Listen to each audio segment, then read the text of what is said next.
खं ब्रह्म।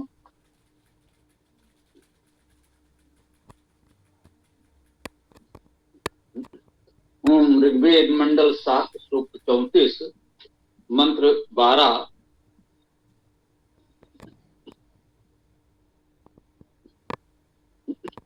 ओम सप्रकेत उभयस्य प्रविद्वान सहस्रदान उतवा सदानः यमेन ततम परधिम वैश्यन् अप्सरसः परिजज्ञे वसिष्ठः।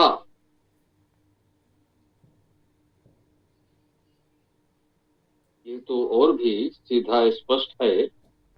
कल 11वां मंत्र हम लोगों ने किया था, उस पर बाद में आप लोगों ने बताया था कि इसमें जो पद है वसिष्ठोर वस्या, इस पर कुछ लोगों ने कुछ अर्थ करने का प्रयास किया होगा।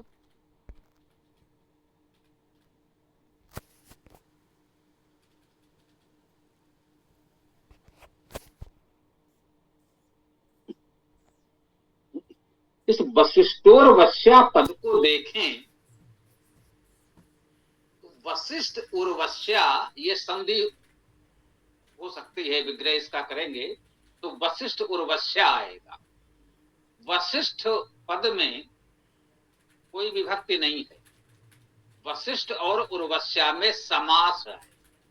समास का अर्थ ये होता है कि दोनों पदों के अंत में जो विभक्ति आई है वो दोनों पदों में मान्य होगी। वशिष्ठ में अलग से कोई विभक्ति नहीं है। उर्वश्या है, उर्वश्या में जो कुछ है इसी को वशिष्ठ माना, इसी में जो भी विभक्ति है वही मानी जाएगी वशिष्ठ उर्वश्या। इसका एक अर्थ ये भी हुआ कि वशिष्ठोर्वश्या एक पद है, अर्थात ये जो भी कहा जा रहा है किसी एक के लिए कहा जा रहा है, क्योंकि वशिष्ठोर्वश्या में एक वचन है। ठीक है ना। जैसे किसी यदि व्यक्ति भी माने, जैसे आप कहें सूर्य प्रताप, सूर्य प्रतापस्य कहा जाए, सूर्य प्रतापेन कहा जाए, तो एक वचन आने से यह माना जाएगा सूर्य प्रताप ये दोनों ही पद एक ही के लिए आ रहे हैं। यदि वो व्यक्ति हो तो भी, वेद में व्यक्ति नहीं होता ये भी ठीक है। तो वशिष्ठोर वश्या में ये स्पष्ट है कि वशिष्ठ और उर्वशी एक ही के लिए कहा जा रहा है। वो जो कुछ भी है, जिसकी भी बात कर रहे हैं उसमें ये दोनों ही गुण होने चाहिए एक वचन में। अन्यथा ये दो को कहना होता है तो जैसे कहते हैं राम लक्ष्मणो, राम और लक्ष्मण, राम लक्ष्मण को मिलाकर जब द्विवचन में कहा गया तब वहां पर राम और लक्ष्मण विग्रह किया जाए। यदि कहा जाए राम लक्ष्मणेन तो इसका अर्थ होगा राम लक्ष्मण एक ही के लिए कहा जा रहा। तो ये बात मुझे ध्यान आया था जब आप लोगों ने इस शब्द को, इस पद को कहा कि भाई कुछ लोगों ने इसका क्या अर्थ किया है। साण भाष्य और लंबी एक और भाष्य हमारे पास है, उसमें इतना ही लिख रहे हैं, हे ब्रह्मन आप उर्वशी के मन से उत्पन्न हुए।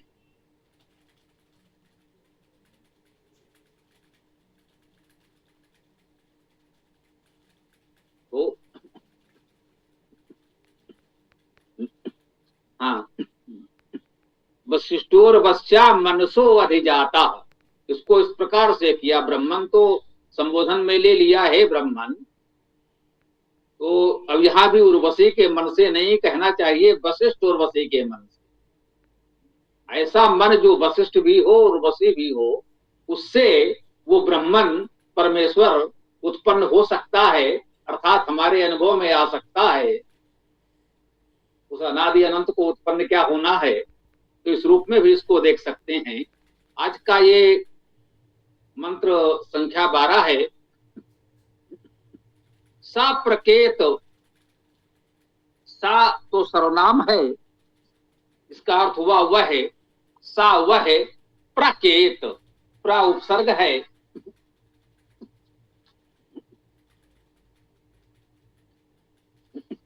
केत पद में ये केत कित धातु भी है।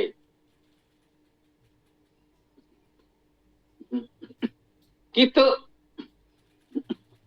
कित धातु का अर्थ जानना, बोध होना होता है। प्रकेत का अर्थ प्रकृष्ट बुद्धिमान, प्रमुख बुद्धिमान, प्रमुख व्यक्ति युक्त विद्वान प्रकेता। केत का अर्थ निवास करना भी होता है। निवास करने का भाव आपने देखा होगा, कुछ शब्द इस समय जो प्रचलित है उससे आप समझ सकते हैं। निकेत, निवेत, निकेत का अर्थ आवास ही होता। निकेत और निकेतन शब्द प्रचलित हैं, उपसर्ग नि है और ये केत वही धातु। और कित धातु का अर्थ जानना होता है। इसको आप यूं समझें, चिकित्सा और चिकित्सक शब्द जो प्रचलित हैं वो इसी कित धातु से हैं। कित का अर्थ जानना, उससे हुआ चिकित्सा, चिकित्सक। चिकित्सक अर्थात जो उस विषय में जानता है, जानने वाला। तो जो रोग और उपचार के विषय में जानने वाला है उसे चिकित्सक कहते हैं। वो चिकित्सा कर सकता है, वो एक अलग विद्या के रूप में विकसित हो गया। और वर्तमान में चिकित्सक शब्द एक विशेष विषय को जानने वाले के लिए हम कहने लगे हैं। वेद में यदि आएगा चिकित्सा चिकित्सक शब्द, तो वहां चिकित्सक का अर्थ जानने वाला विद्वान ही होगा, वो किसी भी विषय का हो सकता है। वेद में यह शब्द आएगा तो विशेष रूप से आप वेद के विद्वान को कह सकते हैं। वर्तमान में लोक व्यवहार में चिकित्सक शब्द रोग आदि के उपचार को जानने वाले के लिए कहा जाने लगा है। तो ये वर्तमान योगरूढ़ शब्द है। जानने का अर्थ तो यहां भी निहित है, परंतु एक विशेष विषय को जानने वाले को आप चिकित्सक कहने लगे हैं, ये रूढ़ हो गया है चिकित्सक शब्द उसके लिए। चिकित्सक का अर्थ तो विद्वान जानने वाला ही है, परंतु अन्य विषय के जानने वाले को हम चिकित्सक नहीं कहते। जब कोई चिकित्सक कहेगा तो उस विशेष विषय को जानने वाले की ओर ध्यान जाएगा। शाब्दिक अर्थ हुआ जानने वाला विद्वान, वेद में वही रहेगा, ये ध्यान रखना। तो आया सप्रकेत, वह प्रमुख जानने वाला है, प्रमुख विद्वान है, स्वाभाविक है। तो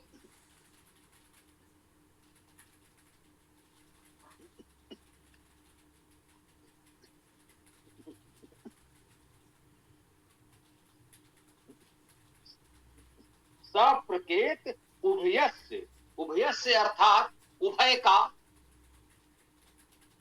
उभय शब्द दो के अर्थ में, युगल के अर्थ में प्रयोग होता है सर्वनाम के रूप में।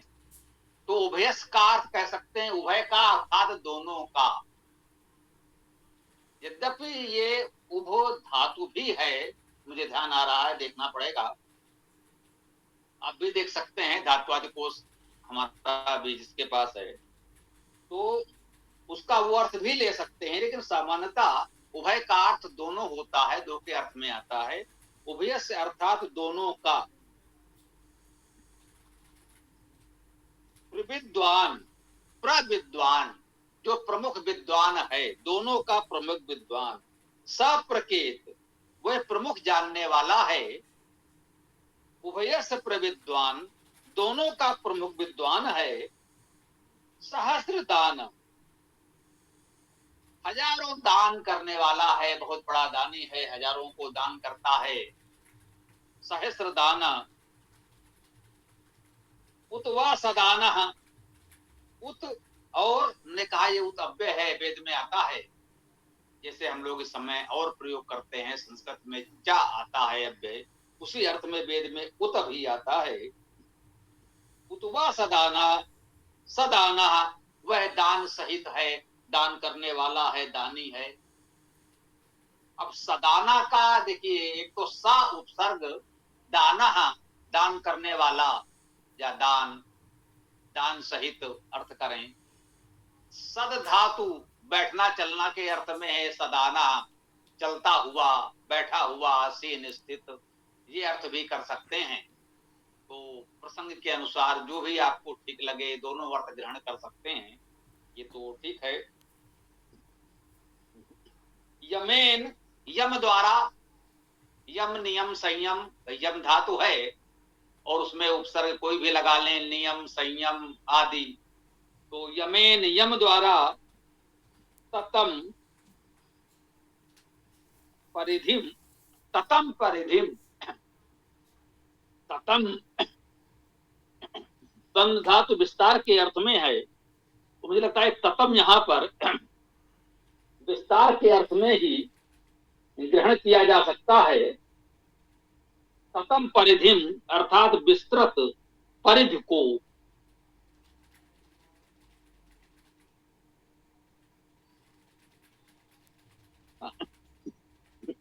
ततम परिधिम अर्थात विस्तृत परिधि को, और वैश्यन, वैश्यन में वह धातु स्पष्ट है जी। वह धातु का अर्थ है बुनना, गति करना तो है ही।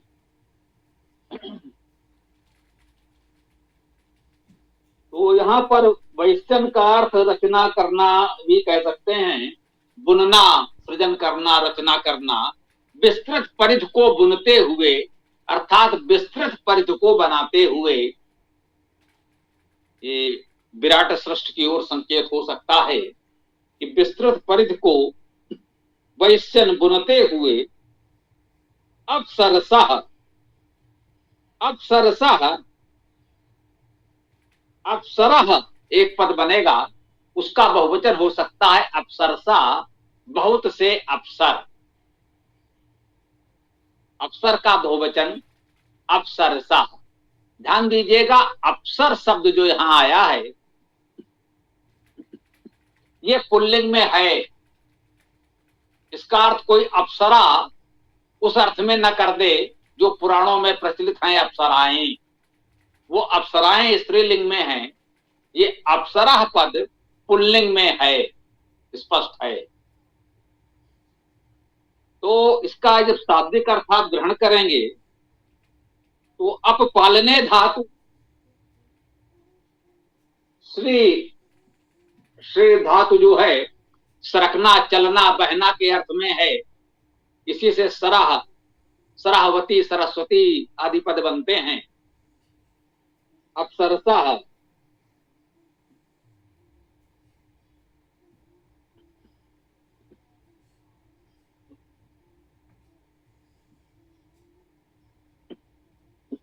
इसको आप अप्सरसा भी पढ़ सकते हैं। अप्सरसा, दोनों ये दो पद अलग अलग हो जाए और इनका समास कर दिया जाए, अप्सरसा, पालन पोषण करने वाला रस, ये अर्थ भी हो सकता है।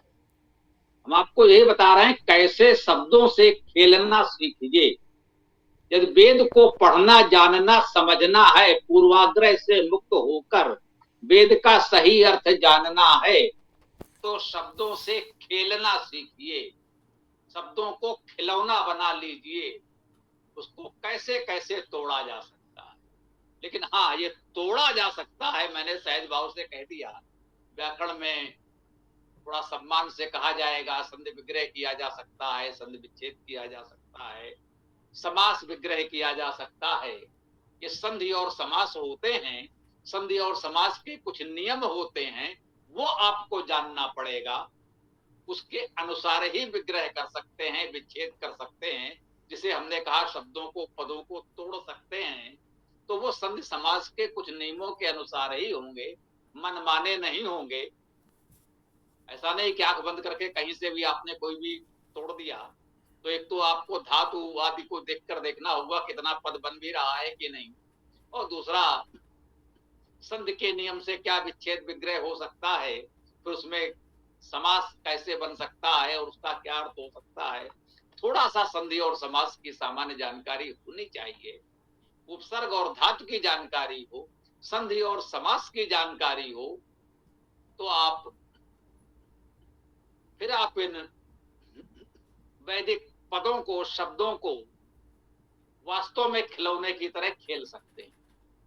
और जब तक आप शब्दों से खेलना नहीं सीखेंगे, तब तक वेद आपके अपने नहीं हो पाएंगे, तब तक वेद आपके समझ में नहीं आएंगे,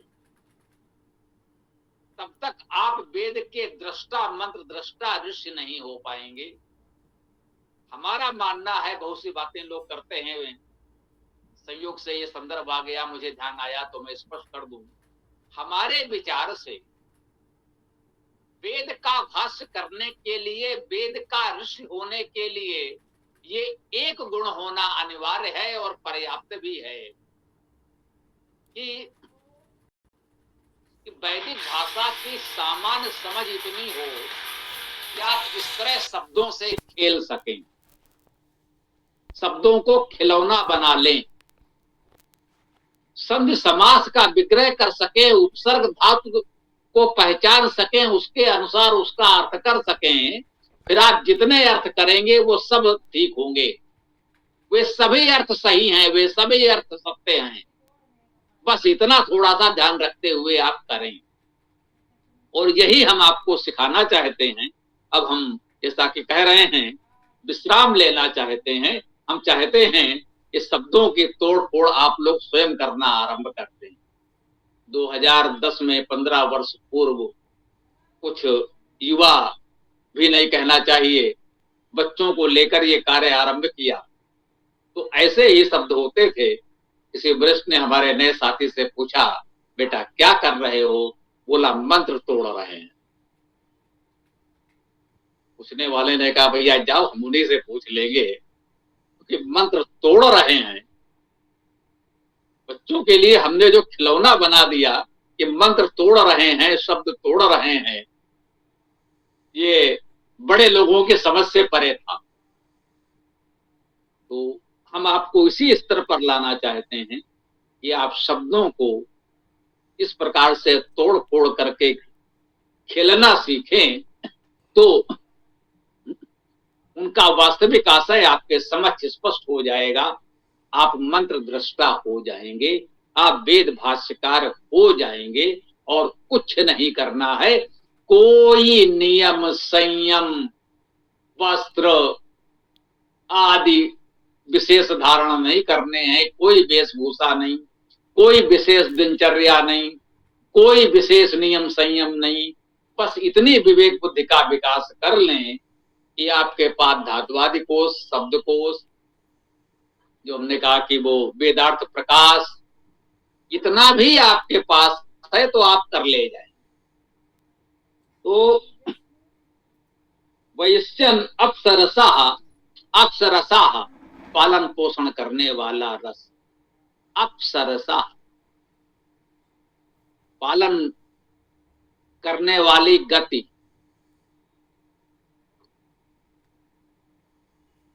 परिजज्ञे वशिष्ठा, यहां वशिष्ठा पद आया है, ये प्रथमा विभक्ति कर्ता कारक एक वचन में है। ठीक, यहां वशिष्ठ करता है।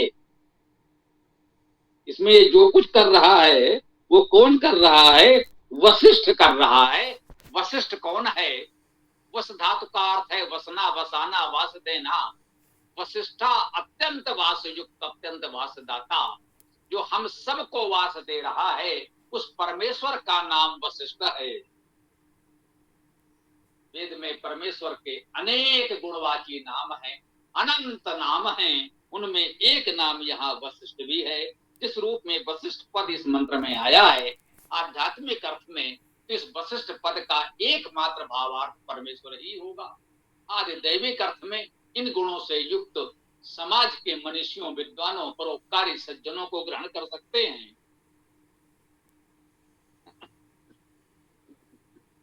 वैश्य अप्सरसा परित्यज्य वशिष्ठा, इस प्रकार से वशिष्ठ उत्पन्न करते हैं। ठीक है ना? यमेन ततम परिधिम, यम द्वारा, नियम द्वारा, नियमन संयमन द्वारा विस्तृत परिधि को वशिष्ठ उत्पन्न करते हैं। कैसे उत्पन्न? वैश्यन अप्सरसा, उस विस्तृत परिधि को सृजन करते हुए, अप्सरसा उस पालन पोषणकारी रस द्वारा, रस से वशिष्ठ परिजज्ञे, परिता सब ओर से उत्पन्न करते हैं। ये इस मंत्र का अर्थ हम लोगों ने आज जाना समझा। इसमें कुछ भी ऐसा नहीं है जिसका कुछ अनर्थ किया भी जा सके। अब इसके साथ भी कुछ कोई करता है तो वो जाने। हे वशिष्ठ, दोनों लोगों के समस्त विषयों के विशेष विद्वान हैं। ये वशिष्ठ, ये भी सारण भाष्यावलंबी अर्थ है जो मैं पढ़ रहा हूं, किसी ने किया है। ये वशिष्ठ दोनों लोगों के समस्त विषयों के विशेष विद्वान हैं, सहस्रों प्रकार के दान देने वाले हैं, सर्व नियामक द्वारा विस्तारित ताने बाने, सृजन के ताने बाने, वही मैंने कहा वयन जो था ना, वयन का अर्थ है बुनना। तो उन कहा नियामक, यमे नियामक द्वारा विस्तारित ताने बाने, सृजन के ताने बाने को बुनने की इच्छा से, बुनने की बात कही है यहाँ भी, ठीक है, वयन बुनने की इच्छा से वे अब उत्पन्न हुए। अब ये कह रहे हैं वे उत्पन्न हुए, हमने कहा वशिष्ठ उत्पन्न कर रहे हैं। वशिष्ठा ये कर्ता कारक है। वह उत्पन्न हुआ, इसमें भी कर्ता कारक है। ऐसा नहीं है कि अगर कर्ता कारक वशिष्ठ है तो वशिष्ठ उत्पन्न हुआ कहा जाए तो ये भी कर्ता कारक है। वशिष्ठ ने उत्पन्न किया, ये भी कर्ता कारक। तो हमने कहा वशिष्ठ यहाँ परमेश्वर का गुणवाची नाम है, तो हम कहेंगे वशिष्ठ ने उत्पन्न किया। यज्ञ शब्द आया है ये उत्पन्न करने के अर्थ में आता है, उत्पन्न होने के अर्थ में नहीं आया। ये पद जो है ये उत्पन्न होने के अर्थ में इन्होंने किया है। ये व्याकरण की दृष्टि से, वैदिक भाषा की दृष्टि से मुझे ठीक नहीं लगता। ये यज्ञ का अर्थ है उत्पन्न किया, पर यज्ञ परिता सबोर से वशिष्ठ ने उत्पन्न किया, ये अर्थ बिल्कुल ठीक है। वशिष्ठ परमेश्वर का वाचक है और उसने इस विस्तृत परिध को, सृष्टि को इस प्रकार से उत्पन्न किया है। ये बात पूरी तरह से ठीक लगती है। तो इसके साथ ही इस मंत्र की व्याख्या को हम यहाँ विराम दें। आप लोग अपनी बात रख सकते हैं। ओम।